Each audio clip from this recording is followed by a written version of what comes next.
names about someone, that does not mean that that person is telling the truth. They're telling their truth maybe and how they feel about the situation, but not the whole truth. You know what did it for me? You know when I knew you were talking to an absolute psychopath? You're about to go viral. You're welcome. Okay.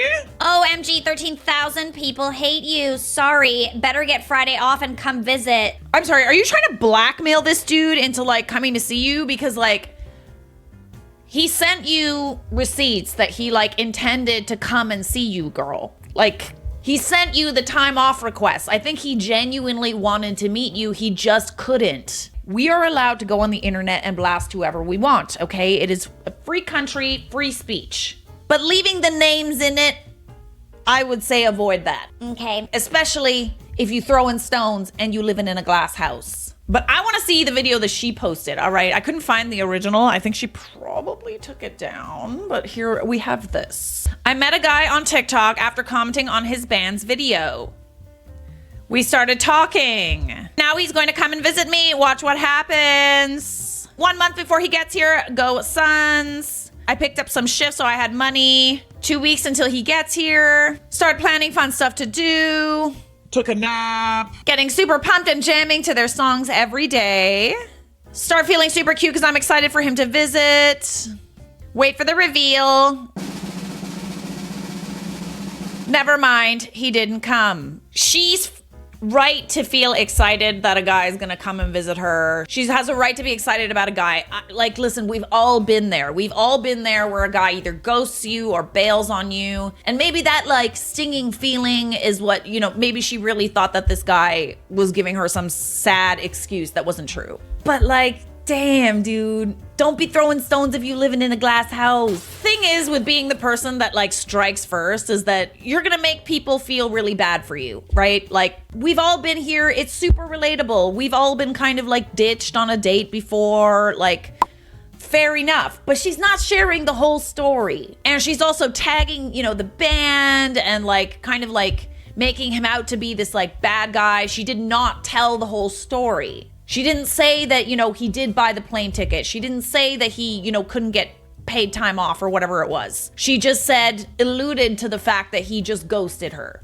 Which ain't true. It's not true. That was like a major Uno reverse though. Like, I'm glad that he like cleared his name and made that video because like, it made it that much juicier. Dodged a bullet, my guy. Honestly, I feel like the universe sent you a little message, and that message was, stay the fuck away. No, you're not going to visit this girl. how do you date like content creators? Because there's always a chance that they could use, you know, you as content, right? I definitely use my own life as content. Written about it, talked about it, whatever. I leave names out of it. Okay, what did we learn from this, friends? Just because we see a video where someone is talking shit about somebody else on the internet, we don't go to that person's page and drag the person that they're talking about, because guess what? That's not the whole story. This creepy male interviewer asked me what type of shampoo I use. In 2021, I was looking for internships and I came across this one on LinkedIn and I applied for it. It was just a marketing position and I immediately heard back from this guy and he texted me saying, oh, do you want to have a call about this job? Which a text should have just been a red flag on its own, but you know, I was desperate for an internship, so I was like, yeah, of course. Right after I respond, I immediately get a FaceTime from this number. And I was like, oh, I thought we were doing like a phone call because that's like normally what you do. Immediately I knew that this didn't feel right, but I answered and it was a guy that was probably about like 25 years old. He looked very young. Right when I answered, he mentioned like something about my looks and like how I was pretty.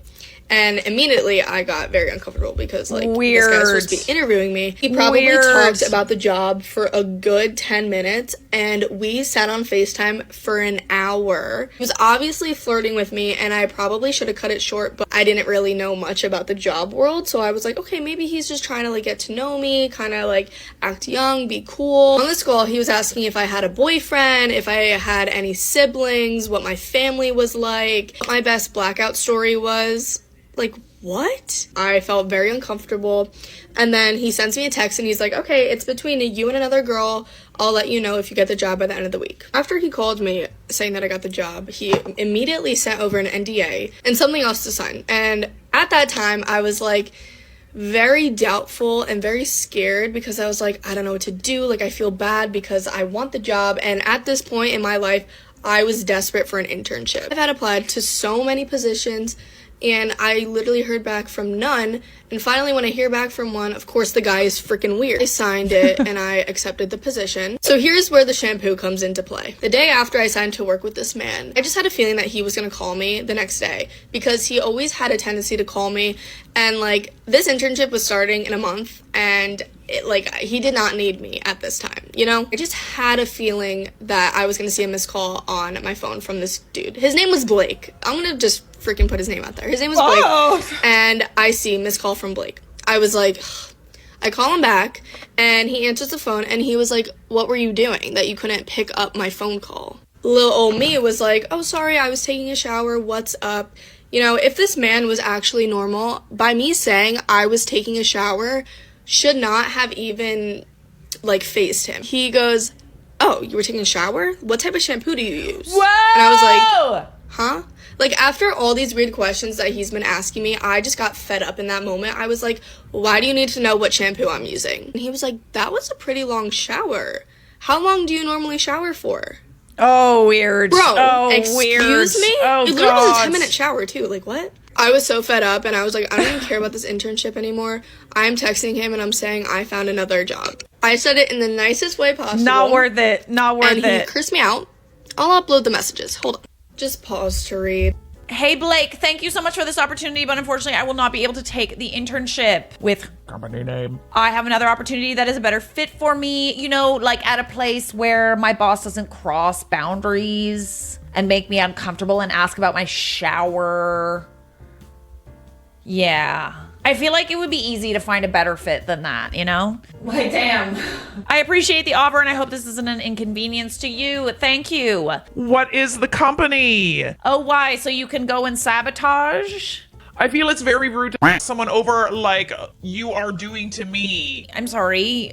You think that like hosting an internship job application is like a dating thing? So he's literally treating this like he just got rejected. He's not treating this as like, oh, we're professionals here. I spent hours interviewing people, and for you to do this is disgusting professional behavior. Oh, interesting that you choose that choice of words. But if you thought that was bad, the story literally gets worse, and I see this man in person on accident. If that's how the internship started, like you weren't even really like working there at that point, girl, it was about to get like hella dicey. If that's what he thought was okay to do before you even started working there, it's giving abuse of power. It's giving SH at the workplace. I'm good. And this is an internship. Was it paid? Like, were you even being paid? Like, the sheer audacity of this man. Okay, Blake. Oh dear. I'm just saying, like, I know what your method is when you take Snapchats. Katie, we're good friends. And I know that makes you feel really insecure in your relationship, and I'm sorry for that. But I think it's about your own self-worth. Okay, no. Do you think this is about me and my self-worth? You think this is about you me? overstepping your bounds? Well, then maybe feel better in your relationship. If I'm able to make you feel fine insecure, in my relationship. you obviously don't. No, you have to confront me. No, if you're doing something shady behind my back, then I feel Okay, shady but it's about on it. you that you feel like it's shady. Your Okay, No, it's not. I want you to Your tell me. boyfriend isn't I allowed want to to have see your friends phone. that are I girls. want to. No. Stop! What is wrong with you? Who does that? That's not right. Someone That's not right. That's not right. What do you- okay, Katie. okay. If you don't feel secure enough in your relationship, that is not my fault. I've been Okay, friends with your boyfriend for years. I know. Doesn't the matter. things that you send him. Like I'm what? with him. Your shoulder pics What? where it's literally like you. Okay. So, judging by someone who has been in this exact scenario and knows someone who's been in this exact scenario, if a girlfriend is coming to you and telling you to stop texting her boyfriend so much because it makes her uncomfortable, you have to respect that. Okay. Okay. Calling her insecure is gaslighting. It is. It's gaslighting. It's putting the blame on the person that is like saying that they have a problem with you, saying that, you know, this is like a boundary that I have. Can we like not